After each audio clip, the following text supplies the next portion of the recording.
خویندو او ورونو السلام علیکم ورحمت الله وبرکاتو. په دې خو ټول پوهېږو چې نن د خبرو ورځ نه ده، یوازې د شعر ورځ ده.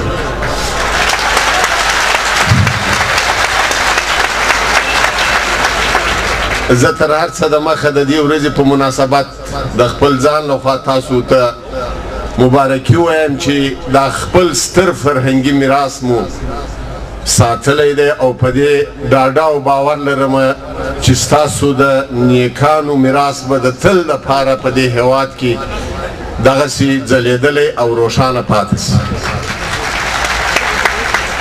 عزیزانو، د اطلاعاتو او فرهنګ وزیر ښاغلي د خدای شکرګزاره یم چې د نارنج د ګل لمنه دومره غځېدلې چې په کندهار کې اوس د انار ګل دودیزه میله جوړیږي، په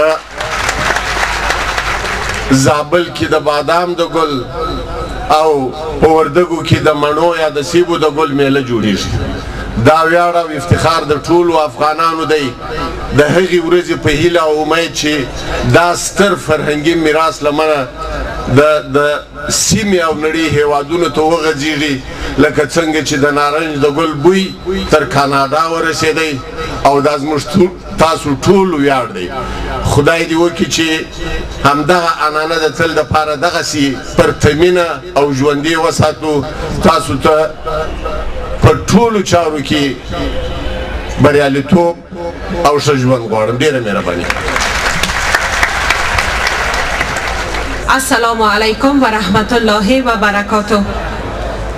خوشحال هستم که امروز برای اولین بار در عمرم در میله گل نارنج آمدیم و جای افتخاری هست که تعداد از برادرای عزیز ما که شعرای خطه مشرق زمین کشور هستند امروز دور هم اینجا جمع شدن و این میله عنعنوی را تجلیل میکنند.